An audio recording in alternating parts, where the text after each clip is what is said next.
नमस्कार, लोकतंत्र देख रहे हैं आप। मैं हूं आपके साथ रेशु त्यागी।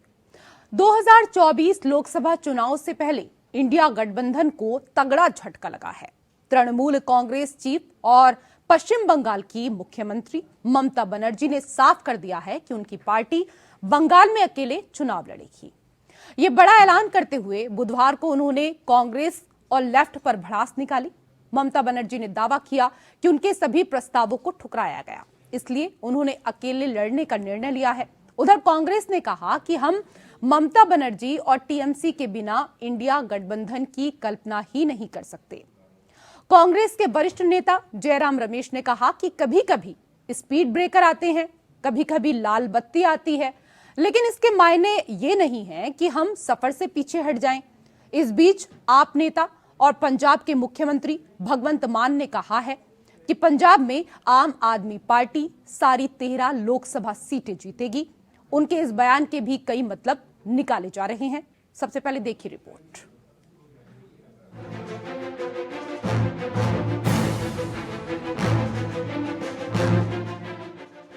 क्या इंडिया गठबंधन बनने से पहले ही टूट गया है? ये सवाल बुधवार को सत्ता के गलियारों में आम बन गया, जब टीएमसी प्रमुख और बंगाल के मुख्यमंत्री ममता बनर्जी ने साफ कर दिया कि उनकी पार्टी बंगाल में किसी से तालमेल नहीं करेगी।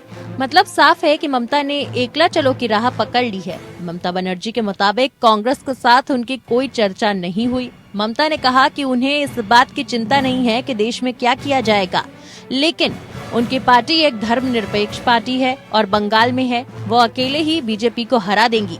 वैसे ममता ने ये भी कहा कि वो इंडिया गठबंधन का हिस्सा हैं। हालांकि गठबंधन को लेकर उन्होंने कहा कि मैंने जो भी सुझाव दिए वो सभी नकार दिए गए। इन सब के बाद उन्होंने बंगाल में अकेले जाने का फैसला किया। ममता ने ये भी कहा कि उनके दल को बंगाल में कांग्रेस की भारत जोड़ो न्याय यात्रा की कोई जानकारी नहीं दी गई, न ही कांग्रेस ने इस बारे में उन लोगों से कोई चर्चा की। ममता बनर्जी के फैसले पर कांग्रेस नेता जयराम रमेश ने प्रतिक्रिया देते हुए कहा कि लंबे सफर में स्पीड ब्रेकर आते हैं। ममता बनर्जी के बिना गठबंधन की कल्पना नहीं कर सकते हैं, जरूरी नहीं कि सफर में रुक जाएं। कांग्रेस नेता ने आगे कहा कि ममता ने एक दिन पहले कहा था कि हम बीजेपी को हराएंगे। कांग्रेस इसी भावना के साथ बंगाल में प्रवेश कर रही है। बीच का रास्ता जरूर निकाला जाएगा। पश्चिम बंगाल में भी इंडिया गठबंधन चुनाव लड़ेगा, उसमें सभी पार्टियों का सहयोग होगा। यही कहूंगा, इंडिया गठबंधन का एक स्तंभ टीएमसी है। इंडिया गठबंधन की कल्पना हम नहीं कर सकते ममता जी के बिना। कल हम पश्चिम बंगाल में प्रवेश कर रहे हैं। सीट शेयरिंग की बातें चल रही हैं और कुछ ना कुछ रिजल्ट निकलेगा जो सभी को संतुष्ट रखेगा। वहीं कांग्रेस नेता कन्हैया कुमार ने ममता बनर्जी के फैसले पर कहा कि चुनाव इस देश में होते रहेंगे, चुनाव का हमारी न्याय यात्रा से कोई मतलब नहीं है। इंडिया गठबंधन सीट शेयरिंग अपनी जगह पर है, न्याय यात्रा का मकसद बेहद अलग है। जबकि जेडीयू नेता केसी त्यागी ने ममता के ऐलान पर कहा कि हम पूरे घटनाक्रम को लेकर चिंतित हैं और कष्ट में हैं। नीतीश जी के मैराथन प्रयासों के बाद इंडिया गठबंधन अस्तित्व में आया था। अब ममता बनर्जी जी, केजरीवाल जी और अखिलेश जी की आशंका यही थी कि कांग्रेस पार्टी के साथ काम करने में दिक्कत है, इसीलिए गैर कांग्रेसी और गैर बीजेपी वाला गठबंधन बनना चाहिए। नीतीश कुमार जी के प्रयास के बाद ये लोग पटना में आने के लिए तैयार हुए। हमें अफसोस है कि बड़ा दल होने के नाते कांग्रेस को जो सहृदयता दिखानी चाहिए थी उसका अभाव है। उधर शिवसेना उद्धव गुट के आदित्य ठाकरे ने ममता की तारीफ करते हुए कहा कि वो शेरनी की तरह बीजेपी से लोहा ले रही हैं। आपको बता दें, ममता बनर्जी ने एक दिन पहले 10 से 12 लोकसभा क्षेत्रों की अनुचित मांग का हवाला देते हुए बंगाल में सीट बंटवारे पर चर्चा में देरी के लिए कांग्रेस की आलोचना की थी। टीएमसी ने बंगाल में कांग्रेस को सिर्फ 2 सीट देने की पेशकश की थी। सीएम बनर्जी ने तृणमूल का गढ़ माने जाने वाले जिले बीरभूम की पार्टी इकाई की बंद कमरे में संगठनात्मक बैठक के दौरान ये बात कही। पश्चिम बंगाल कांग्रेस के अध्यक्ष अधीर रंजन चौधरी ने इसे लेकर तल्ख बयान दिया था। अधीर ने कहा था कि 2 सीट तो हमें तब भी जीते थे, अब भी जीत सकते हैं, हमें टीएमसी से कोई भीख नहीं चाहिए। उधर साल 2019 के आम चुनाव में पश्चिम बंगाल में सभी दल अकेले लड़े थे बीजेपी के खिलाफ। तब सभी पार्टियों के अकेले लड़ने से बीजेपी को ही फायदा हुआ था। 2014 के मुकाबले 2019 में सभी पार्टियों को नुकसान हुआ था। कांग्रेस, टीएमसी और लेफ्ट तीनों पार्टियों को नुकसान हुआ था। तो वहीं कांग्रेस की 2 सीटें कम हुई, जबकि लेफ्ट की भी 2 सीटें कम हो गई थीं। वहीं टीएमसी को सबसे ज्यादा नुकसान हुआ था। ममता बनर्जी की पार्टी की 12 सीटें तब कम हो गई थीं। इंडिया गठबंधन अभी ममता के दिए झटके से उभर भी नहीं पाया था कि आप नेता और पंजाब के मुख्यमंत्री भगवंत मान ने प्रेस कॉन्फ्रेंस कर कहा कि पंजाब में आम आदमी पार्टी सारी 13 लोकसभा सीटें जीतेगी। देश में पंजाब बनेगा हीरो। 2024 में लोकसभा चुनाव में आम आदमी पार्टी के पक्ष में 13-0। देखो ये तो उनका काम है, ये ममता नहीं कोई बात नहीं, वो हो सकता है कोई उनके साथ बातचीत चल रही हो उस लेवल पे, लेकिन पंजाब में हम ऐसा नहीं करने वाले। पंजाब में कांग्रेस से हमारा कोई।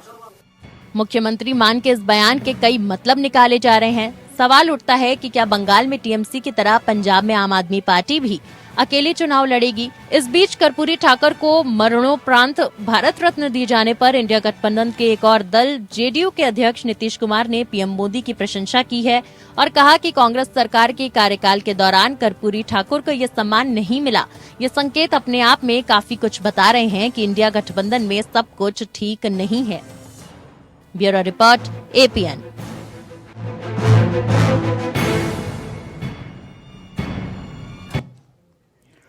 तो विधानसभा चुनाव में जहां जीत की संभावना थी, कांग्रेस वहां अकेले चुनाव लड़ी। इस समय कांग्रेस उन राज्यों पर फोकस कर रही है जहां उसके सहयोगी क्षेत्रीय दलों की सरकार है। कांग्रेस की नीति है कि जब वो इन राज्यों में अपनी यात्रा लेकर पहुंचे तो उसके साथी क्षेत्रीय दल उसके पीछे खड़े रहें।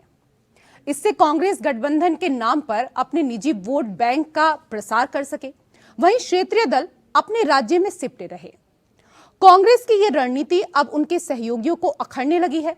ममता बनर्जी ने अपने प्रभाव वाले बंगाल में कांग्रेस के साथ मिलकर चुनाव लड़ने से इनकार कर दिया है। आगे अन्य सहयोगी दल भी ऐसा कर सकते हैं। इससे हो सकता है कि इंडिया गठबंधन बना रहे, लेकिन उसके घटक दलों की मिलकर चुनाव लड़ने की योजना अब दूर की कौड़ी नजर आने लगी है। आज इसी विषय पर हम करेंगे चर्चा और कई विशेष अतिथि हमारे साथ चर्चा के लिए जुड़ चुके हैं। सबसे पहले उनका परिचय आपके साथ करा देते हैं। हमारे साथ बीजेपी के प्रवक्ता अश्वनी शाही जी जुड़ चुके हैं। शाही जी, बहुत स्वागत आपका। हमारे साथ कांग्रेस के प्रवक्ता प्रखर सिंह भी जुड़ चुके हैं, आपका भी स्वागत प्रखर जी। हमारे साथ टीएमसी के प्रवक्ता संजय शर्मा जी भी हैं, आपका भी स्वागत। और हमारे साथ जेडीयू के प्रवक्ता प्रोफेसर के त्रिपाठी जी भी जुड़ चुके हैं, आपका भी बहुत स्वागत त्रिपाठी जी। पहला सवाल प्रखर जी मेरा आपसे ही है। प्रखर जी, चुनाव से पहले ही इंडिया गठबंधन बिखरने लगा है, ममता दीदी ने भी मुंह मोड़ लिया है। एनडीए का सामना कैसे करेंगे आप लोग? आपका तो अपना गठबंधन ही बिखर रहा है। देखिए, कांग्रेस पार्टी लगातार 60 वर्षों तक भारतीय जनता पार्टी को हराती हुई आई है और कश्मीर से कन्याकुमारी तक हमारा संगठन है और हम लगातार उनको हराते हुए आए हैं। रही बात, देखिए, कहीं कहीं हमारा प्रीपोल अलायंस होता है, कहीं कहीं पोस्टपोल अलायंस होता है। दूसरी चीज, ममता दीदी या टीएमसी ने कहीं नहीं कहा कि हम इंडिया अलायंस से बाहर जा रहे हैं, कि हम इंडिया अलायंस के साथ नहीं है। अरे हम आपस में लड़ रहे हैं, कहीं कहीं हम। लेकिन आपके साथ सीट शेयर को लेकर तो उन्होंने साफ तौर पर कह दिया है ना कि वो अकेले अपने दम पर ही चुनाव लड़ेंगी। देखिए, हमारी अभी आगामी बैठक में बहुत सारी चीजें मिलकर डिसाइड होंगी। कहीं हम फ्रेंडली फाइट करेंगे, कहीं पर हम एक दूसरे के मतलब वो सीधा सीधा बयान दे रही हैं और आप कह रहे हैं कि अभी भी बैठकें होंगी, अभी भी आपको गुंजाइश है। मैं आपको पंजाब का एग्जाम्पल देता हूँ। पंजाब में आम आदमी पार्टी की सरकार है और मुख्य विपक्षी दल के तौर पर वहाँ कांग्रेस पार्टी मौजूद है। वहाँ बीजेपी का नामो निशान नहीं है। हम चाहे एक साथ लड़े, चाहे एक दूसरे के खिलाफ लड़े, रहेंगे हम इंडिया गठबंधन में, हारेगी बीजेपी ही। तो देखिए, भारतीय जनता पार्टी चाहे जो कर ले, जितनी बातें कर ले, इंडिया अलायंस टूट गया है, कहीं देखिए ना ममता बनर्जी ने कहा, ना आम आदमी पार्टी ने कहा, किसी भी पार्टी। चलिए, मुझे लगता है ना प्रखर जी कि आप डिबेट में तो आते हैं, लेकिन शायद खबरों को ठीक से नहीं पढ़कर आते, या फिर जो बयान दिए जाते हैं सुबह से लेकर जो आज राजनीतिक गतिविधियां हो रही हैं उनको शायद सुनकर नहीं आते हैं। बहरहाल हमारे साथ कई मेहमान जुड़े हुए हैं, मैं आऊंगी आपके पास। संजय शर्मा जी, ममता बनर्जी कह रही है कि उनके सभी प्रस्तावों को ठुकराया गया, इसलिए उन्होंने अकेले चुनाव लड़ने का निर्णय लिया। सर, क्या नाराजगी रही वो समझना चाहेंगे आपसे, क्योंकि कल तक तो ममता बनर्जी मल्लिकार्जुन खड़गे को पीएम पद का उम्मीदवार बनाने की बात कर रही थी। अब कांग्रेस से किनारा करने की कोई तो बड़ी वजह रही होगी। देखिए, मैं एक बात स्पष्ट कर दूं सबसे पहले कि हमारे नेत्री ने आज भी कहा है कि हम इंडिया गठबंधन का हिस्सा थे, हैं और रहेंगे, और इंडिया गठबंधन के तहत ही केंद्र की अधिनायकवादी सत्ता को उखाड़ कर फेंकेंगे। सर, इस बात से कोई इनकार नहीं कर रहा कि वो इंडिया गठबंधन का हिस्सा है, लेकिन यहाँ पर सीटों को लेकर बात हो रही है। जिस तरीके से जी सीटों को लेकर यहाँ पर बात हो रही है कि वो किसी को कोई सीट नहीं देंगी, अकेले चुनाव लड़ेंगी। सीटों को लेकर भी जो स्पष्टीकरण देना था हमारी नेत्री ने आज दिया है, और वो आज जो वास्तविक परिस्थितियां थी पश्चिम बंगाल की, उनको समेटकर उन पर समीक्षा करके ये वक्तव्य नेत्री द्वारा दिया गया है जो आगामी लोकसभा चुनाव में, और हमारी नेत्री ने जो दिशा निर्देश दिया है उसी के अनुसार हमारी पार्टी काम करेगी। वो तो कह रही हैं कि हम अकेले ही बीजेपी को हरा देंगे, यानी कि उनको किसी और से मदद की जरूरत ही नहीं है। नहीं, मदद की बीजेपी को तो हम हराते आए हैं। 2021 में 2/3 बहुमत के साथ हमने विधानसभा में सरकार बनाई है, और उसके बाद जितने चुनाव हुए हैं सभी चुनाव में हमने उल्लेखनीय जीत हासिल की है। और आगामी जो लोकसभा चुनाव है इसमें भी बंगाल की जनता ने एक तरीके से तय कर लिया है कि पिछली बार भारतीय जनता पार्टी को जो सीटें मिली थी, इस बार आप मेरी बात को याद रखिएगा। मैं ठीक है सर, आप कह रहे हैं कि कोई नाराजगी नहीं है, लेकिन ममता बनर्जी खुद खुलकर कह रही हैं कि गठबंधन में मेरे सुझाव, जितने भी मैंने सुझाव दिए, उनको नकार दिया गया। देखिए, गठबंधन की जो बात उन्होंने स्पष्ट कही है कि हमने सीट के लिए कांग्रेस को प्रस्ताव दिया था, कांग्रेस ने उस प्रस्ताव पर कोई विचार नहीं किया, और आज के जो जमीनी हालात हैं उनके अनुसार हम सभी सीटों पर फाइट करेंगे और भाजपा को शिकस्त देकर इंडिया गठबंधन की सरकार बनाएंगे। सर, राहुल गांधी की न्याय यात्रा बंगाल से होकर गुजरने वाली है, इसको लेकर भी ममता बनर्जी को कोई जानकारी नहीं दी गई। वो तो इससे भी नाराज थी, और आप कह रहे हैं कि कहीं कोई नाराजगी है ही नहीं। अरे, नाराजगी किसी व्यक्ति या किसी पार्टी से हो सकती है, लेकिन नाराजगी इस हिसाब से कहीं नहीं है कि हम अपना जो काम है, जो हमारा मूल काम है, वो काम हम छोड़ दें। चलिए, मतलब आपने माना कि नाराजगी किसी व्यक्ति या किसी पार्टी से हो सकती है, तो इसीलिए वो कांग्रेस को सीटें नहीं देना चाहती हैं, इसीलिए अपने दम पर चुनाव लड़ेंगी, और उनको इस बात का पूरा आश्वासन कहीं ना कहीं है कि हम अकेले दम पर बीजेपी को हरा सकते हैं।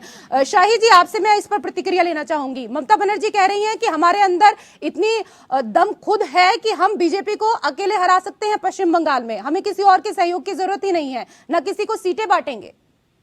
ये तो बड़ा अच्छा आज उन्होंने सड़क पर उतर कर कहा। देखिए, सड़क पर ये बात कहीं किसी बंद कमरे में नहीं कहा उन्होंने, सड़क पर कहा और मीडिया कर्मियों के सामने कहा, पूरे देश ने सुना। कांग्रेस की औकात बताने का काम किया। आज स्थिति ये आ गई है कि कांग्रेस अब जयराम रमेश जी मक्खन पालिश करने के उसमें लग गए हैं। इसका असर कहां तक पहुंचा? देखिए, पंजाब वाला आपने सुना ही, पंजाब में 13 सीट का मत मानिए, दिल्ली की भी 7 सीटों को जोड़िए उसमें, तो पंजाब और दिल्ली का मिलाकर 20 सीटें ये भी हैं। उद्धव ठाकरे जी ने कांग्रेस के समर्थन में कुछ नहीं बोला, उन्होंने ममता जी को अच्छा शेरनी बताया। तो इससे ये लगता है कि जो क्षेत्रीय दल हैं वो कांग्रेस को हटाना चाहते हैं, क्योंकि कांग्रेस की जरूरत नहीं है किसी को।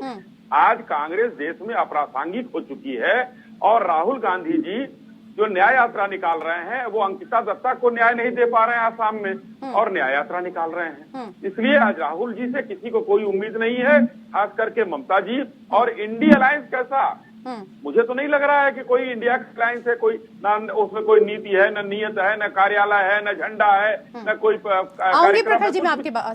4 लोगों ने एक साथ बैठकर नेता चाय पी लिए और उसको आप लोगों ने गठबंधन का नाम दे दिया।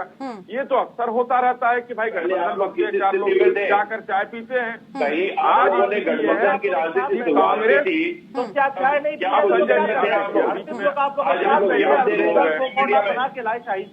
क्या बोलेंगे आप? रेसू जी, नाम भी आधे लोगों को नहीं पता होगा, लोगों को जब नहीं रहता है। अरे देखिए, इनको थोड़ा शांत कराइए, इनके टर्म पर मैंने नहीं बोला। अगर अभी पूरा डिबेट बचा हुआ है। अच्छा ठीक है, मैं आप लोगों के पास आऊंगी, लेकिन त्रिपाठी जी भी हमारे साथ बने हुए हैं, जरा एक सवाल उनसे भी कर लेती हूँ। ठीक है, मैं आऊंगी आप लोगों के, आप तीनों के पास में वापस से आऊंगी। एक सेकंड सर, उनको भी मौका दीजिए ना, डिबेट में वो भी बैठे हैं। मैं नहीं बोलने दूंगा किसी को। मैं आऊंगी आप लोगों के पास वापस। सर देखो जी, सभा के साथ हम लोग आवाज डाउन कर दीजिए। नहीं, ये जो है राहुल गांधी के पार्टी के लोग, जिसको आज कोई इन्हीं के अलायंस के लोग नहीं पूछ रहे हैं, वो चिल्ला रहे हैं बीच में। ममता बनर्जी जी ने जो है जिस तरीके से दुत्कारा नेपाल, वहां पर बंगाल में अभी दुत्कारे गए, पंजाब में, तो पूरे प्रदेश में, पूरे देश में दुत्कारे जा रहे हैं। उसके बाद भी चिल्लाना बंद नहीं हो रहा है। अरे कुछ पढ़ लिख कर आइए, तथ्य रखिए सामने, कुछ जानकारी लेकर बैठिए। डिबेट चिल्लाना नहीं होता है। किसी के बीच में हमने बोल दिया तो हमारे संस्कार बड़े अच्छे हो गए। बोलना सीखिए, आपके बीच में नहीं बोला। ये संस्कार आपके दिखते हैं कि आप लोग क्या चाहते हैं, किस संस्कारी पार्टी के आदमी है आप, किस जो है भ्रष्टाचारी के, किस भ्रष्टाचारी पार्टी। अच्छा, आप लोग मुझे ये बताइए, आप लोग तय करके आते हैं कि कुछ भी प्रश्न पूछा जाए, डिबेट में जाना है, बस हल्ला मचाना है, झगड़ा करना है, शोर करना है, तो कुछ नहीं बोला। तो धैर्य से बात करिए ना सर, समस्या कहाँ आ रही है? जब मैंने सवाल पूछा, एक सेकंड प्रखर जी ये बताइए, एक सेकंड प्रखर जी, पहला सवाल मैंने आपसे किया, बाकी लोग शांति से आपको सुन रहे थे, आपको भी तो कम से कम धैर्य रखना चाहिए ना। शाहिद जी से सवाल था तो उनको जवाब देने दीजिए, थोड़ा सा धैर्य आप भी रखिए ना। बहरहाल प्रोफेसर के त्रिपाठी जी, कांग्रेस अपने सहयोगी दलों के प्रभाव वाले राज्य में यात्रा करे, आप वहां सहयोग करें, वो अपना वोट बैंक मजबूत करे और सहयोगी दलों को अपने प्रभाव वाले राज्यों में घुसने ना दे। ममता बनर्जी ने ये रणनीति समझ ली है, आप कब समझेंगे? देखिए रेशु जी, चूंकि इस गठबंधन के सूत्रधार जनता दल यूनाइटेड के सर्वमान्य नेता माननीय नीतीश कुमार रहे हैं। माननीय नीतीश कुमार ने सारे जितने घटक दल है विपक्ष के, उनको एक प्लेटफॉर्म पे लाने का काम किया। एक बहुत बड़ा काम था जो शायद ही किसी दल के नेता को हो पाता, क्योंकि नीतीश कुमार का व्यक्तित्व बहुत बड़ा है और देश में जो एजेंडा सेट है, भ्रष्टाचार नहीं है, परिवारवाद नहीं है, और डॉक्टर लोहिया और कर्पूरी ठाकुर के ऊपर जो आज माननीय प्रधानमंत्री को मैं आपके इस चैनल के माध्यम से बधाई देना चाहता हूं कि देश के जो सबसे वंचित समाज को रिप्रेजेंट करते थे, जो वंचित समाज के अंतिम पायदान पे खड़े हो रहे लोगों को मुख्य धारा में लाने का काम किया, उनको जो सम्मान दिया है भारत रत्न का पुरस्कार, उसको मैं सरकार को भी बधाई देता हूं और सभी लोगों को बधाई देता हूं, देशवासियों को। दूसरा सवाल ये है, जहां तक सवाल गठबंधन का है, गठबंधन में तो देखिए, जब गठबंधन कभी होता है तो गठबंधन में कभी न कभी ये सब समस्याएं पैदा होती हैं। ये एनडीए का जब गठबंधन बना था, जब अटल बिहारी वाजपेयी प्रधानमंत्री थे, उस समय भी इस तरीके की घटनाएं होती थी और उसमें जॉर्ज फर्नांडिस संयोजक होते थे, तो वो जाकर के लोगों को मनाने का काम करते थे, संकट मोचन का काम करते थे। और आज जो दौर चल रहा है, अभी इस पर थोड़ी सी कमी है, उसको हमने कई बार भी कहा, हमारे माननीय मुख्यमंत्री जी ने भी कहा, माननीय नीतीश कुमार ने भी कहा कि भाई इसका एक संयोजक बना दीजिए जो लोगों के ऊपर कंट्रोल तो करे, इसका एक सचिवालय बना दीजिए। तो ये सारी चीजों पे कहीं न कहीं कुछ कमियां रही, जिसके कारण ये चीजें सतह पे आ रही हैं, जबकि गठबंधन में ऐसा नहीं है कि जो बोला जा रहा है वही होगा। अभी धीरे धीरे गठबंधन में जो कमियां होगी उसको धीरे धीरे सॉर्ट आउट किया जाएगा।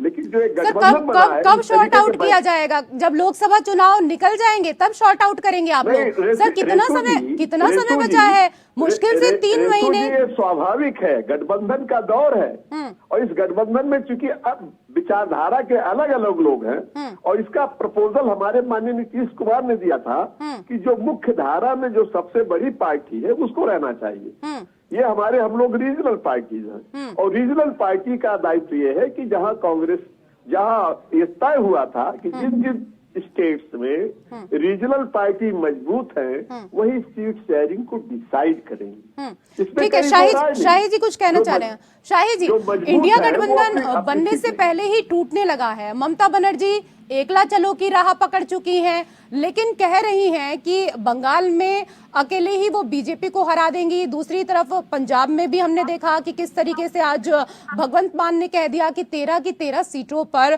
आम आदमी पार्टी ही लोकसभा चुनाव लड़ेगी। तो ऐसे में तो आपको तो कुछ करने की जरूरत ही नहीं पड़ रही। इंडिया गठबंधन लगातार टूट रहा है, बिखरता जा रहा है। आपकी जो प्रसन्नता है चेहरे से वो इस दौरान प्रकट भी हो रही है। रेशु जी, देखिए, इंडिया अलायंस के बारे में जो कहना था, अभी त्रिपाठी जी ने, जो मैं कह रहा था वही त्रिपाठी जी ने कहा कि नीतीश जी इसको लेकर चले थे, न कोई इसकी नीति है, न नियत है, न एक ऑफिस बना, न कुछ बना। भी त्रिपाठी जी ने कहा, मैंने नहीं कहा, क्योंकि हम तो पहले ही कह रहे थे कि ये न कोई अलायंस है न कुछ है। और अभी एक बात और देखिए, अभी जननायक भारत रत्न कर्पूरी ठाकुर जी को जो की बात आई, कांग्रेस को 12 घंटे लग गए एक बधाई संदेश देने में कर्पूरी ठाकुर जी के लिए। ये है जो कर्पूरी ठाकुर जी ने जीवन भर कांग्रेस का विरोध किया और कांग्रेस के परिवारवाद और अधिनायकवाद का विरोध किया। आज वही स्थिति जब भारत रत्न देने की बात आई तो 12 घंटे लग गए उनको। नीतीश जी ने आगे बढ़कर जो है कम से कम एक भारत के प्रधानमंत्री को एक शुभेच्छा तो दी कि उन्होंने अच्छा काम किया। आज देखिए ये स्थितियां क्यों बन रही हैं। स्थितियां ये बन रही हैं कि नीतीश जी चलते हैं, पहले अपने पास से उड़ीसा जाते हैं, महाराष्ट्र जाते हैं, हर जगह जा जाकर एक भूमिका की तैयारी करते हैं। जॉर्ज फर्नांडिस साहब का नाम लिया इन्होंने। आज से 4 महीने पहले अगर संयोजक की बात थी माननीय नीतीश जी को, अगर ये लोग संयोजक भी बना दिए होते तो शायद सबको भी ये मिलाकर चलते। संयोजक कौन है? कांग्रेस के राष्ट्रीय अध्यक्ष संयोजक हैं, जिनको हमारे ममता जी के लोग नहीं देखना चाहते, आम आदमी पार्टी के लोग नहीं देखना चाहते। उद्धव ठाकरे जी कहते हैं कि हम 23 सीट लड़ेंगे, तो अब इसमें कौन जाएगा? संयोजक की बात कौन मानेगा? क्योंकि संयोजक कांग्रेस के राष्ट्रीय अध्यक्ष हैं। क्योंकि वो बड़ी पार्टी है और बड़ी पार्टी राष्ट्रीय स्तर पर बड़ी पार्टी है, भले ही उसकी सीट कम है मगर आज सबसे ज्यादा तो है ही है।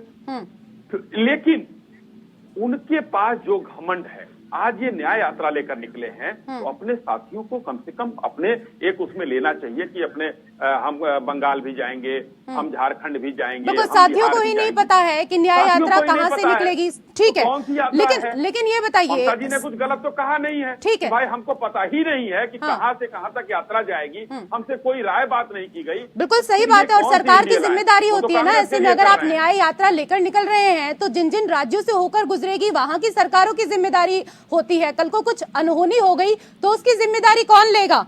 संजय शर्मा जी। जी नहीं, बंगाल में जहां तक बात है, अनहोनी वगैरह जो बात है ये तो समय पर पता चलेगा। लेकिन एकदम ठीक है, यात्रा बंगाल से गुजरेगी और जहां जहां से गुजरेगी अच्छी तरीके से गुजरेगी, इसमें मुझे कहीं कोई किंतु परंतु नजर दूर तक नहीं आ रहा है। और जहां तक गठबंधन धर्म की बात है, गठबंधन की बात है, हम अपने इंडिया गठबंधन के प्रति हमारी पार्टी प्रतिबद्ध है। हमारी नेत्री ने आज भी कहा है कि गठबंधन को मजबूत बनाने के लिए हर संभव काम करेगी और हर स्तर पर भाजपा का मुकाबला करेगी और पश्चिम बंगाल में भाजपा को परास्त करने का काम करेगी। ठीक है, बीजेपी को परास्त करने का तो कार्य करेंगे, लेकिन कहीं ना कहीं कांग्रेस के साथ जो मनमुटाव है वो तो नजर आ रहा है। क्योंकि देखिए, कांग्रेस से अखिलेश नाराज, कांग्रेस से ममता दीदी नाराज, कांग्रेस से आम आदमी पार्टी नाराज, नीतीश कुमार भी आज एक सेकंड सर, नीतीश कुमार भी आज प्रधानमंत्री के लिए कसीदे पढ़ रहे थे, कांग्रेस से वो भी नाराज आए, कह रहे थे कि कितनी बार मांग की कर्पूरी ठाकुर को भारत रत्न देने की, पर कांग्रेस ने कभी ध्यान ही नहीं दिया। जब कांग्रेस से सब नाराज ही हैं तो कांग्रेस को गठबंधन में रखना फिर क्या मजबूरी थी? देखिए, मजबूरी की बात नहीं है।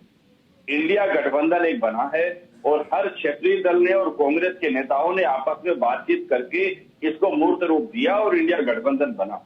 और ये भी जमीनी हकीकत है कि बहुत सारे राज्यों में क्षेत्रीय पार्टियां मजबूत हैं, क्षेत्रीय पार्टियों की अपनी प्रतिबद्धताएं होती हैं, कांग्रेस की अपनी प्रतिबद्धताएं हैं। तमाम परिस्थितियों के समीक्षा के बाद हमें ये लगता है कि अभी प्रारंभिक चरण है, अभी चुनाव की कुछ दिनों में घोषणा होगी और धीरे धीरे बातें और आगे बढ़ेगी और भाजपा की अधिनायकवादी सत्ता के खिलाफ, तानाशाही सरकार के खिलाफ केंद्र में इंडिया गठबंधन एक मजबूत गठबंधन के रूप में सामने आएगा और चुनाव में उसे परास्त करने का काम करेगा। चलिए ये तो समय ही बताएगा। बहरहाल तो बनने से पहले ही टूट जाएगा क्या इंडिया गठबंधन, और इसी को लेकर लगातार हम चर्चा कर रहे हैं। कई विशेष अतिथि पैनल में हमारे साथ जुड़े हुए हैं और हमारे साथ आम आदमी पार्टी के नेता रमेश श्रीवास्तव भी फिलहाल जुड़ चुके हैं। आपका भी बहुत स्वागत। लेकिन प्रखर सिंह जी, बिहार की राजधानी पटना के ऐतिहासिक गांधी मैदान में बड़ी जोर शोर के साथ जिस विपक्षी गठबंधन की शुरुआत हुई थी, उस गठबंधन की नींव तो अब हिलती हुई नजर आ रही है। आप तो सीटों को लेकर चर्चा ही करते रह गए। अखिलेश भैया ने तो मैदान में प्रत्याशी भी उतार दिए, नाम का ऐलान भी हो चुका है आज लखनऊ में। आपको सीट मिलेगी या मीटिंग से ही पेट भर दिया जाएगा उत्तर प्रदेश में? देखिए ऋषु जी, सबसे पहले तो मैं ये बोलना चाहूंगा, जो आपने एक सेंटेंस बोला था शुरुआत में ही मेरे कहने पर, कि मैं जब बोल रहा था कि आप पढ़ के नहीं आए हैं, देख के आया करिए, तो किसी भी इंडिया के गठबंधन, मैंने क्या गलत बोला था? मैंने यही बोला कि इंडिया गठबंधन के जितने भी दल है, क्या अखिलेश यादव जी ने, क्या ममता बनर्जी ने, क्या अरविंद केजरीवाल जी ने, या किसी भी, या नीतीश जी ने, किसी ने बोला कि इंडिया गठबंधन से दूर जा रहे हैं या इंडिया गठबंधन? तो ये कौन कह रहा है प्रखर जी? ये किसने कहा? ये किसने कहा? बात यहाँ पर ये हो रही है कि ममता बनर्जी अकेले अपने दम पर चुनाव लड़ेंगी और कांग्रेस को कोई सीट देने के लिए वो तैयार नहीं है, और हर राज्य में आपकी यही स्थिति है। यहाँ चिल्लाने से कुछ नहीं होगा। जितना दम आप यहाँ डिबेट में लगा रहे हैं, उतना दम अगर आपने हिंदी पट्टी राज्यों में लगाया होता तो इस वक्त आप वहाँ की सत्ता में होते, यहाँ पर बहस नहीं कर रहे होते। सर मेरे से दूसरी चीज, ममता बनर्जी ने बीजेपी के खिलाफ बोला, उन्होंने कांग्रेस के खिलाफ तो नहीं बोला, और उन्होंने बिल्कुल भी नहीं बोला कि इंडिया गठबंधन के बाहर जा रही है। इंडिया गठबंधन इंटैक्ट। अरे आप मुझे लगता है सवाल को समझ ही नहीं पाते हैं। ये कौन कह रहा है कि वो इंडिया गठबंधन के बाहर जा रही है? वो अकेले दम पर चुनाव लड़ेंगी। वो कह रही है कि बीजेपी को अकेले दम पर वो हरा सकती है, टीएमसी हरा सकती है, वो सीटें नहीं दे रही है। कश्मीर से कन्याकुमारी तक है ना पूरा देश। कहीं हमारा ट्रिपल अलायंस होगा, कहीं। चलिए ठीक है, आप उस बात को छोड़ दीजिए। आप ये बताइए ना, उत्तर प्रदेश लोकसभा की सबसे ज्यादा सीटें हैं उत्तर प्रदेश में, 80 सीटें हैं। अखिलेश यादव ने लखनऊ में प्रत्याशी का भी ऐलान कर दिया है। आप लोगों के साथ सिर्फ बैठक ही हो रही है। आपको वहां पर सीटें मिलेंगी या नहीं मिलेंगी? आरएलडी को भी सीटें दे दी गई हैं। क्या आपको पता है कि कांग्रेस पार्टी कौन कौन सी चीज मांग रही है? आपको नहीं पता? अरे चलिए ठीक है, मुझे नहीं पता, आपको तो पता है, आपको पता है ना सर, आप बता दीजिए। अरे हमारी बिल्कुल बातचीत हो रही है। हाँ, आने वाली मीटिंग में बहुत सारी चीजें डिसाइड हो जाएंगी, मगर उससे पहले मीटिंग तो कितने दिन से चली रही है, मीटिंग तो चली रही है।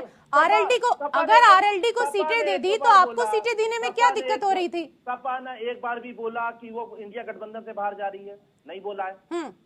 जब बोला नहीं है तो ये वक्तव्य गलत है कि इंडिया गठबंधन में टूट है। कोई टूट के जाए, वो कहे कि इंडिया गठबंधन में हम नहीं है, सबको समझ में आता है। ठीक है, ठीक है। शाही जी कुछ कहना चाह रहे हैं? शाही जी, क्या हो जाएगा? रेशु जी, देखिए, कुल मिलाकर एक बहुत सीधा सा एक फंडा है कि अब चुनाव रह गया 2 महीने। मार्च में हमको लग रहा है घोषणा हो जाएगी, अप्रैल में चुनाव हो जाएगा, और अभी तक कोई गठबंधन एक स्वरूप नहीं ले पाया। लड़ाई ही लड़ाई चल रही है, तो कैसा गठबंधन? दूसरी बात मैं कहता हूँ, ये कांग्रेस को छोड़ दीजिए, बाकी किसी भी जो क्षेत्रीय दल है, अभी त्रिपाठी जी भी बोल रहे थे, सबका अपने अपने स्टेट में प्रभाव है। ममता जी कह रही है कि हम जो है पूरे देश में गठबंधन रहेगा, बंगाल में हम नहीं करेंगे। तो ममता जी का प्रभाव क्या महाराष्ट्र में है? ममता जी का प्रभाव क्या उत्तर प्रदेश में है? ममता जी का प्रभाव क्या हरियाणा में है? नहीं है। तो ये जहां जहां कौन सा गठबंधन करेंगे लोग? ममता जी अपना वहां लड़ेंगी, आम आदमी पार्टी रमेश जी जो है अपना दिल्ली में लड़ेंगे और पंजाब में लड़ेंगे, शिवसेना महाराष्ट्र में लड़ेगी, स्टालिन जी वहां तमिलनाडु में लड़ेंगे। तो गठबंधन कैसा? सब लोग तो अलग अलग ही लड़ रहे हैं। तो ये इंडिया अलायंस के नाम पर जो यहाँ पर कवायद हो रही है, ये है क्या चीज?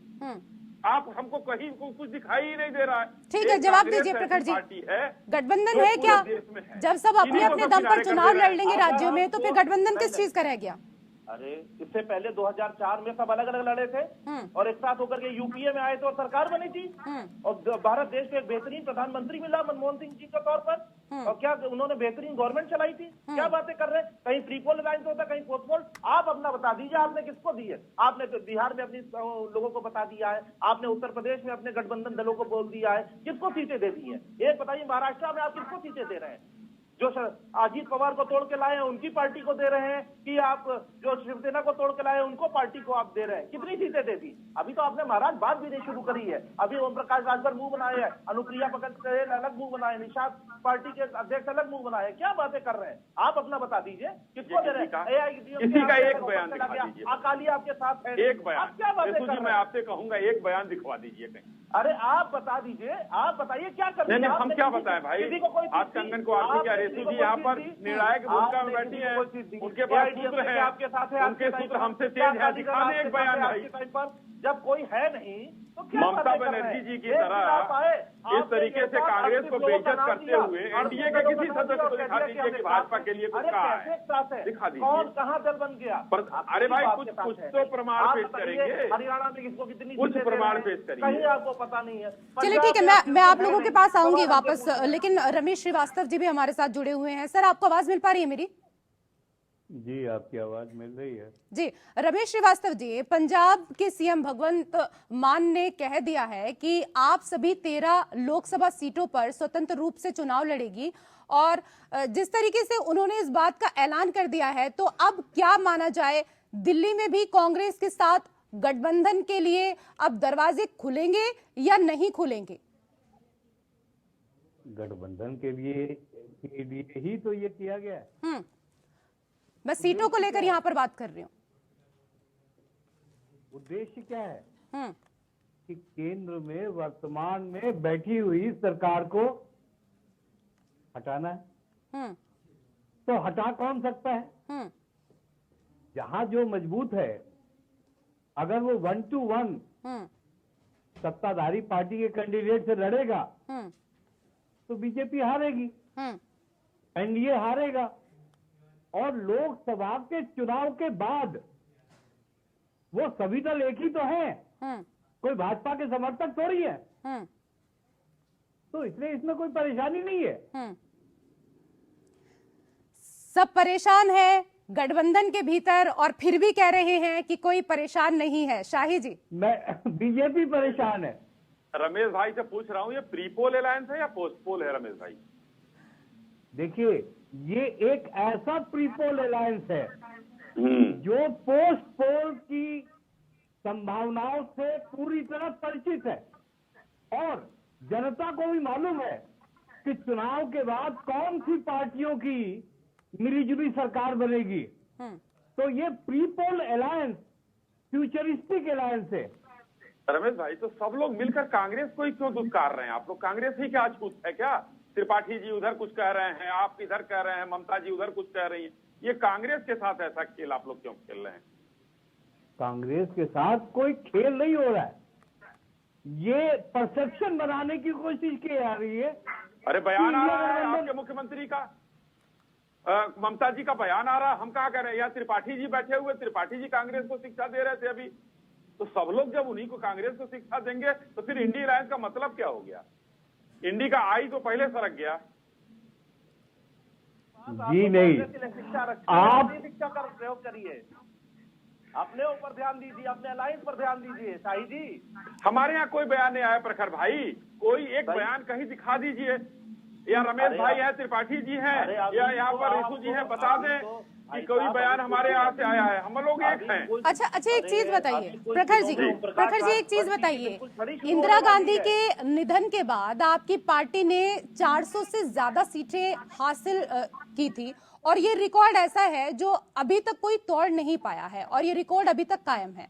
लेकिन आज के समय में जो कांग्रेस के हालात हैं, कोई आप पर भरोसा नहीं कर पा रहा है, गठबंधन के साथ ही आपको सीटें देने के लिए तैयार नहीं हो रहे हैं, कुछ आपसे एकदम बिल्कुल किनारा कर रहे हैं।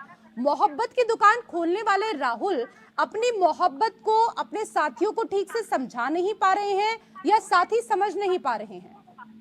मुझे लगता है रेशू जी को हम समझा नहीं पा रहे, बाकी सब तो लोग मीटिंग में आते हैं, हम दूसरे सब एक साथ नहीं, मुझे आप समझाएं या ना समझाएं, मुझे क्या करना है? मुझे कौन सी राजनीति करनी है सर? हम सब एक मुझे कौन सी राजनीति करनी है? बैठते हैं, देखिए रेशू जी, हम सब लोग एक साथ हैं, सभी एक साथ बैठते हैं, हम लोग का लक्ष्य भी एक है।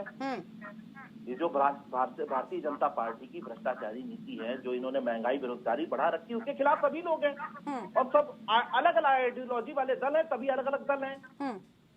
तो सब एक साथ आए हैं एक उसके लिए, बीजेपी को हराने के लिए। सब भारतीय जनता सभी पार्टी को अलग हराने अलग के दल लिए। हैं, इसीलिए और क्या विचार वही नहीं बात मिल रहे देखिए, हैं? देखिए इंडिया गठबंधन में सब इंडिया एक गठबंधन नहीं साथ है। तो आ गए हैं, लेकिन विचार नहीं मिल पा रहे हैं, क्या ये कारण है? रेशु जी, इंडिया गठबंधन में वो दल है जो अपने प्रदेश में या तो सरकार में या तो वो अपने प्रदेश में मुख्य विपक्षी दल है, सभी मजबूत दल है। इनके तरीके नहीं, 38 का नाम ही नहीं जानता कोई। तो आपस में सीट बैठ के बातचीत हो, हर पार्टी का कार्यकर्ता चाहता है कि उसको ज्यादा सीट मिले।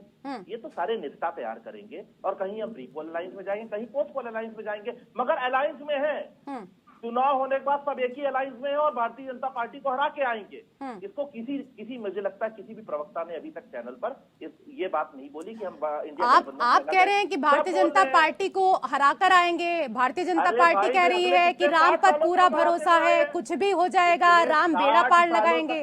अरे भाई, पिछले 60 सालों तक हराते आए हैं, 2 बार जीत गए हैं, तो ये लोग ऐसे बताते हैं जैसे बहुत बड़ा वो कर लिया हो। हमने पिछले 60 सालों तक जीत के आ रहे हैं, अगर हम आ रहे थे तो हम कभी ऐसा नहीं बोलते थे ये जीत ही नहीं सकते। हम हमेशा कहते हैं देखिए जनता के ऊपर होता है, जनता के बीच में हम जाते हैं, जनता के ऊपर जाते हैं, जनता जिसको विश्वास करती है उसको देती है। 2 बार इन पर विश्वास किया है, पिछले 60 सालों तक हमको करती आई है, आगे फिर हमको करेगी, क्योंकि देख लिया है जो युवा 2024 में बेरोजगार था वो 2014 में बेरोजगार था, वो 2025 में भी अभी बेरोजगार है। 44% डेटा है, 44% इस देश का युवा 25 साल के अंदर बेरोजगारी पर है। 80 करोड़ से ऊपर लोग इस हालत में है जो 2 वक्त खाना नहीं कमा पा रहे हैं, उनको सरकार को देना पड़ रहा है। और ये कहते थे 25 करोड़ लोग गरीबी रेखा के ऊपर आ गए हैं। तो गलत डेटा खुद ये लोग प्रोवाइड करते हैं।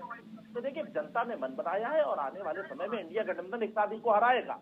और इसीलिए ये हर दिन एक नई लाते हैं कि हम कोई गुस्सा हो गया है, कोई अरे अपना देखिए, अपने गठबंधन को देखिए। अभी तो हम पूछेंगे ना ओम प्रकाश अरे तो आप ही के तो गठबंधन के साथी है ना जो तारीफ कर रहे हैं बीजेपी की। नीतीश कुमार तो आज इतनी प्रशंसा कर रहे थे प्रधानमंत्री की, बीजेपी की, वो बार बार, बल्कि आपके ऊपर उन्होंने कितने आज आरोप भी लगाए, वो भी आपको ध्यान से सुनने चाहिए थे, वो शायद आपके कानों में अभी तक नहीं पड़े होंगे।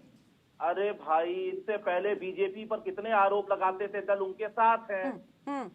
पीडीपी के लिए क्या बोलते थे, पीडीपी के साथ इन्होंने सरकार बनाई, तो इस पर मत जाइए कौन किसके लिए क्या बोल रहा है। बात अरे आपके गठबंधन के तो सूत्रधार ही नीतीश कुमार रहे हैं ना सर। अगर वही प्रशंसा करने लगेंगे बीजेपी की, वही प्रशंसा करेंगे प्रधानमंत्री की, तो उस पर तो विचार करना होगा ना। लेकिन ये बताइए प्रोफेसर के त्रिपाठी जी कि नीतीश कुमार जी ने सुबह एक ट्वीट किया, उसके बाद उसको डिलीट कर दिया। नए ट्वीट में प्रधानमंत्री के नाम का उन्होंने उल्लेख किया। ये कृतज्ञता है या बदलते माहौल में उन्होंने भी ताजी हवा के लिए खिड़की खोल दी है? देखिए रेशु जी, भारतीय राजनीति में कोई परमानेंट ना तो मित्र होता है ना कोई दुश्मन होता है। ये बिल्कुल सब लोग हमारे वरिष्ठ पैनल में बैठे हुए हैं। ये जो गठबंधन होता है ये परिस्थितियां गठबंधन बनाती है।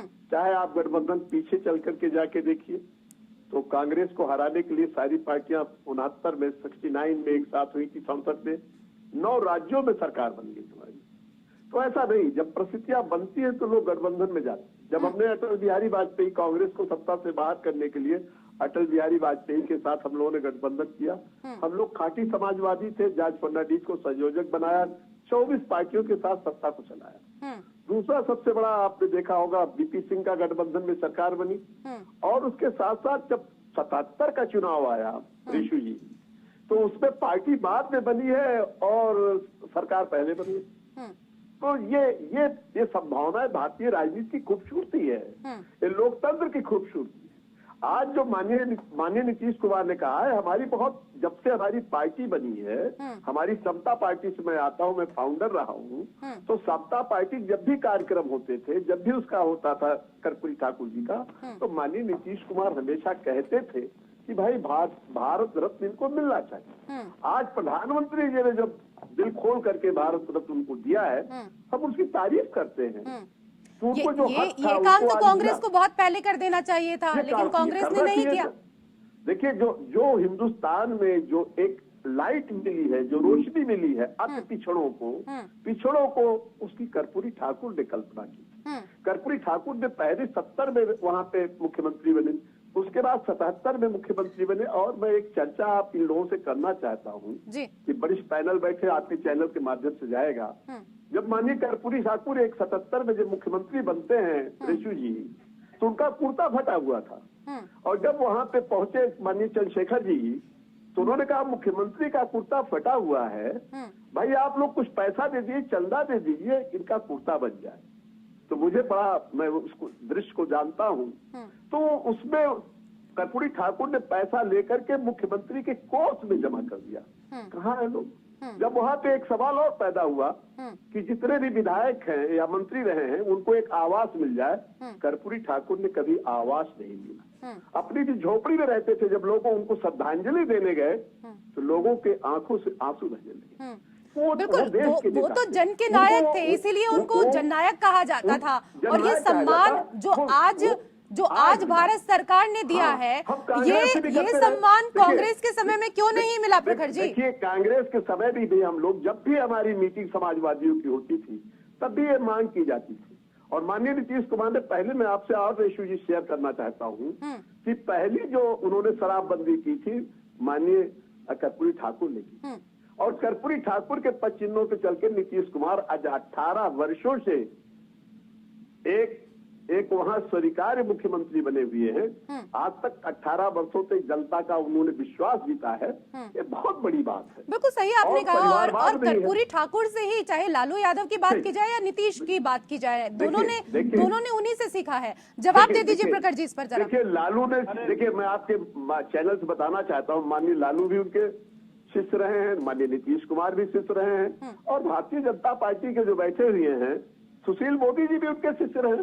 ऐसा नहीं है, सब लोगों ने उनसे राजनीति, बिहार में जितने भी राजनीतिज्ञ हैं सबने उनसे राजनीति सीखी है। और कर्पूरी ठाकुर ने जो राजनीति सीखी, जो उनके गुरु थे, वो थे माननीय डॉक्टर राम मनोहर लोहिया। तो ये सारी चीजें मिल करके बिहार में सामंतवाद को हटाने का काम जो कर्पूरी ठाकुर ने जो बीड़ा उठाया था, जो अति पिछड़ों और महिलाओं को सामंती सोच से बाहर निकालने का, जो सोच बदलने का काम किया, जो लोगों के लाके मुख्य धारा में खड़ा किया, आज उसी की उपज है कि माननीय नीतीश कुमार देश के और प्रदेश में एक माने जाने चेहरा हैं। और हिंदुस्तान के प्रधानमंत्री पार्लियामेंट पे कहते हैं रेशु जी, हिंदुस्तान में 3 ही समाजवादी को मैं जानता हूँ, माननीय डॉक्टर राम मनोहर लोहिया, जॉर्ज फर्नांडीज और माननीय नीतीश कुमार। बड़ा अच्छा लगता है जब पैनल में इस तरह की सुलझी हुई चर्चा की जाती है, और इस तरह की चर्चा हमेशा होनी चाहिए। सर, मैं समझ सकती हूँ बहुत सारी चीजें आपके पास होंगी बताने के लिए, मैं समझ सकती हूँ बहुत सारी चीजें आपके पास होंगी कर्पूरी ठाकुर जी के बारे में बताने के लिए। अलग से कभी मैं आपका इंटरव्यू लूंगी, आपको मैं ऑफिस में बुलाऊंगी, लेकिन ये डिबेट है, समय का भी हमें ध्यान रखना है और सभी से चर्चा भी करनी है। शाही जी, केंद्र सरकार ने कर्पूरी ठाकुर की 100वीं जयंती पर उन्हें भारत रत्न प्रदान किया। कहा जा रहा है कि बीजेपी मंडल पर पकड़ मजबूत कर रही है, लेकिन देखा जाए तो आपके प्रयोग बिहार में उतने कारगर नहीं रहे हैं अब तक। इससे क्या आपको लगता है कि माहौल बदलेगा? देखिए, हमारी नजर सब पर है, सबका साथ, सबका विकास और सबका विश्वास के नारे के साथ हम चल रहे हैं। कहीं दो राय नहीं है कि हम पिछड़े, वंचित, शोषित, दलित सबके साथ हैं हम लोग। आज अभी देखिए, त्रिपाठी जी ने इतनी बढ़िया बातें बताई कि किसके खिलाफ कर्पूरी ठाकुर जी लड़ते रहे, उसी का एक परिणाम आया है कि 12 घंटे लग गए कांग्रेस को शुभेच्छा देने में। आज उनको घोषणा के बाद कांग्रेस के खिलाफ ही लड़ते रहे वो, और सबके साथ मिलकर लड़ते रहे। और आज वही बिहार से एक आवाज उठी तेजस्वी यादव की, त्रिपाठी जी आपके ही सहयोगी हैं, तेजस्वी जी कहे हम तो बड़ा पहले से मांग कर रहे थे। भाई 2014 के पहले क्यों नहीं दे दिया? कांग्रेस के खिलाफ वो लड़ते रहे, इसलिए कांग्रेस को उनको देना नहीं था। यानी कि कांग्रेस जो है हमेशा ओबीसी के खिलाफ रही है। चलिए जवाब दे दीजिए इस पर प्रखर जी। ये चीज बताइए, आप कर्पूरी ठाकुर जी की बात कर रहे हैं तो उनके बताए हुए रास्ते पर चलेंगे कि नहीं चलेंगे? हम चल रहे हैं, उनके बताए हुए रास्ते पर चल रहे हैं तो जाति जनगणना क्यों नहीं करा देते हैं?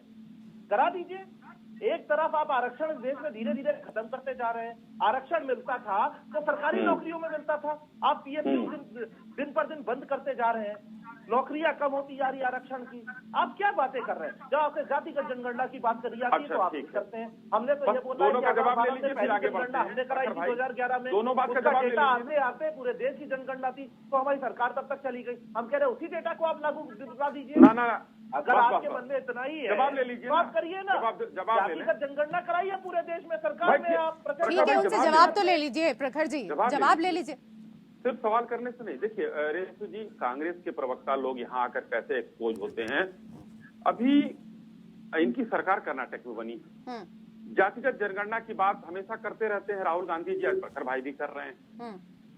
और वो कहते रहे, राहुल जी चुनाव भर कहते रहे कि जातिगत जनगणना हमारी सरकार जहां आएगी हम कराएंगे। अब दो चीजें आती हैं। कर्नाटक में सिद्धारमैया जी जब मुख्यमंत्री थे तो उन्होंने एक सेंसेक्स कराया था, आज घोषित कर दें, वो घोषित करना चाहिए। दूसरा, उसी के खिलाफ इन्हीं के deputy chief minister D K Shiv Kumar ji court चले गए हैं, हाई कोर्ट में मुकदमा कर दिया है कि जाति जनगणना नहीं होनी चाहिए। कांग्रेस को एक्सपोज कांग्रेस के लोग ही कर रहे हैं, हम लोग कहाँ की बात कर रहे हैं भाई। आपने राजस्थान में कराया था, अब की 5 साल सरकार रही, आपने वो जाति जनगणना का रिपोर्ट नहीं भेजा। जवाब लीजिए ना भाई, पर आके आप जब जवाब गलत लीजिए। टैक्स देने लगते हैं तभी समस्या होती है। आप बता दीजिए, आप करवाएंगे कि नहीं करवाएंगे, अपना बताइए। मैं पूछ रहा हूँ कि आपने कराया, हम करवाएंगे नहीं करवाएंगे वो अलग बात है। गवर्नमेंट में आप है, सीधा आपका स्टैंड क्या है? अरे तो आप लोग तो सरकार में आने की तैयारी कर ही रहे हैं ना प्रखर जी, दिक्कत क्या है? सरकार में आने की तैयारी कर ही रहे हैं, 3 महीने बाद चुनाव हो जाएगा, सब मिलकर चुनाव लड़ रहे हैं, उसके बाद तो सत्ता में आप ही होंगे ना, जैसे कि आप लोगों का कहना है। उससे नहीं पूछेंगे सवाल। एक बात नहीं, अगर वो नहीं कर रहे हैं आप तो लगातार ठीक है ना, विपक्ष में तो आप सवाल पूछेंगे, लेकिन अगर वो नहीं कर रहे हैं तो 3 महीने का समय बचा है ना सर अब तो। या आप आश्वस्त नहीं है अपनी जीत को लेकर, ये बता दीजिए। नहीं, आप अपनी जीत को लेकर आश्वस्त नहीं है क्या, ये बता दीजिए। रेशु जी, बीजेपी सवाल पूछ रहा हूँ, जवाब आप दे रही है। जब मैं कह रहा हूँ बीजेपी प्रवक्ता बता दें कराएंगे कि नहीं कराएंगे। देखिए, अलग थोड़ा शांत रह के सवाल पूछेंगे तो ज्यादा। कितनी अच्छी त्रिपाठी जी से चर्चा हुई, आप बीच में हल्ला करने लगते हैं क्यों भाई? अरे देखिए रेशु जी, बताइए, देश में सनातनियों ने बता दिया है, जिस देश में सनातनी झंडे लगे हैं ना, सबने बता दिया वो किधर हैं। अरे और कांग्रेस 24 में 24 आपसे सवाल ये पूछा जाता है, आप स्पष्ट मान लीजिए, आज मैं घोषणा कर रहा हूँ, सवाल है 24 में 24 नहीं कराना चाहते आप? कांग्रेस 24 में 24। अरे आप बताइए, हम अगर सरकार में आएंगे तो हम पूरे देश में कराएंगे, आप बताइए कराएंगे कि नहीं कराएंगे? अरे भाई, आपके डीके शिव कुमार ने रोक अरे क्यों लगाया, आप ये अपना बताइए। बताइए कोर्ट ना, क्यों आप गए? अपना बताइए। एक तो कोर्ट मैंने आप जवाब नहीं देंगे, अरे आपसे क्या आपसे पूछेंगे। गवर्नमेंट में डीके शिव कुमार कोर्ट आप बताइए कराएंगे कि नहीं जातिगत कराएंगे? जनगणना के सीधा खिलाफ सीधा क्यों गए? सवाल है सर, हमने कहा हम सेंट्रल गवर्नमेंट में आएंगे, हम पूरे देश में कराएंगे। डीके शिव, आप अरे भाई बताइए कराएंगे कि नहीं आप कराएंगे? बिहार में हुआ ना, अरे बिहार में हाँ, कराया ना लोगों ने, अरे आपकी हाँ, सरकार है, बिहार में आपने करा दिया। आप बताइए कर्नाटक में अरे D K central Shiv Kumar government ji कराएगी कोर्ट कि नहीं क्यों गए कराएगी? हैं अपने ही अरे मुख्यमंत्री के सवाल का खिलाफ? जवाब भाई साहब सरकार में आप बताइए, सेंट्रल अरे, गवर्नमेंट कर्नाटक में मेरी सरकार नहीं है। नहीं कराएंगे। कर्नाटक में मेरी सरकार नहीं भाई।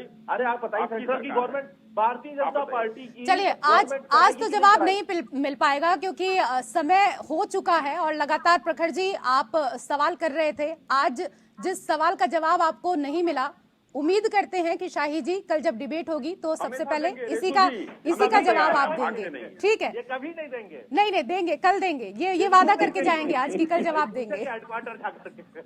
चलिए, बहुत बहुत शुक्रिया आप सभी मेहमानों का हमारे साथ इस चर्चा में जुड़ने के लिए, और लोकतंत्र में मेरे साथ फिलहाल इतना ही। नमस्कार।